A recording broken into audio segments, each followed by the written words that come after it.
I don't want you to answer this question out loud, but think with me for a minute. How many of your biggest regrets in life are the result of following an emotion? And I think for us as Americans, this is incredibly likely because we are told all the time, follow your... Hey, you saw that movie too. Right? Follow your heart.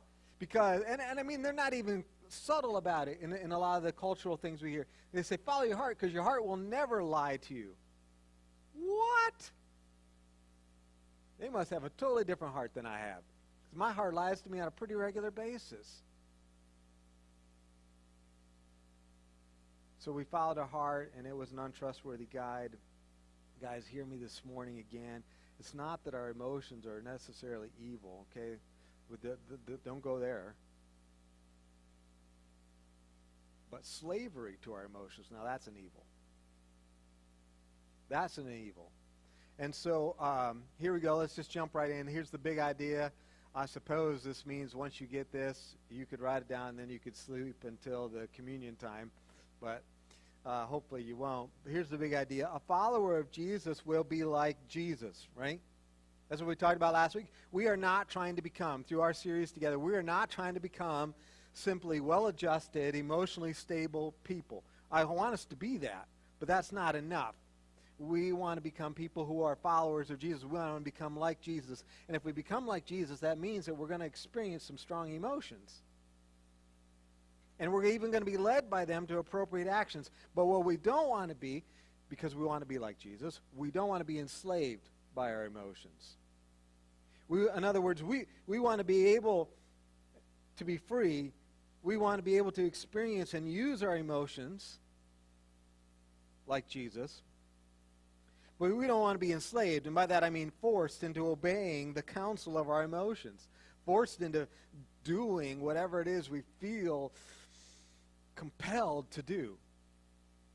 That's what we want to avoid, is the enslavement. And so, guys, because our Father loves us, it is not shocking that our Heavenly Father has taken action to help us to be able to not only experience emotions, but to avoid slavery. And that's what we want to talk about this morning. 4 things that God has done to help us avoid slavery to our emotions. Here we go. Number 1, God taught us the proper use of emotions, right?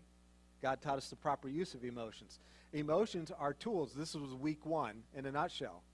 God taught us, okay, you have this emotion. This is what that's made to help you do, and this is what that's made to help you be motivated to act.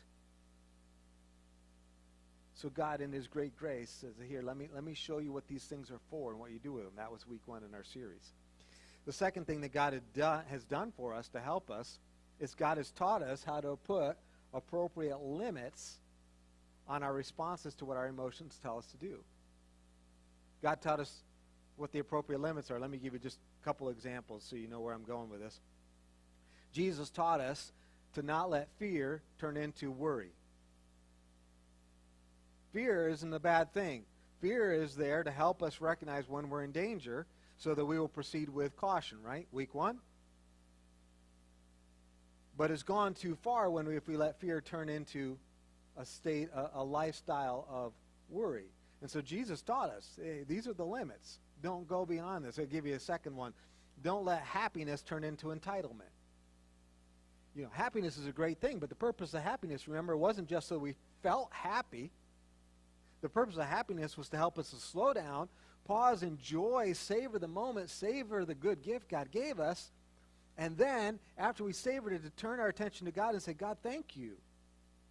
This is a gift. But what a lot of us do in our nature, in our sin nature, not our new nature is awesome, but in our sin nature, what a lot of us do is we let happiness turn into entitlement. We begin to believe, I actually deserve all the good stuff in my life, and number 1, and number 2, I can't live without it. And Jesus said, no, that's not where you want to go. And so He taught us what these limits are. So a follower of Jesus will respond appropriately to these strong emotions. Number 1, he'll use them for their appropriate use. And number 2, he'll stay within the limits when he experiences things like happiness and anger and fear and guilt and sadness and jealousy and compassion, envy, and so on.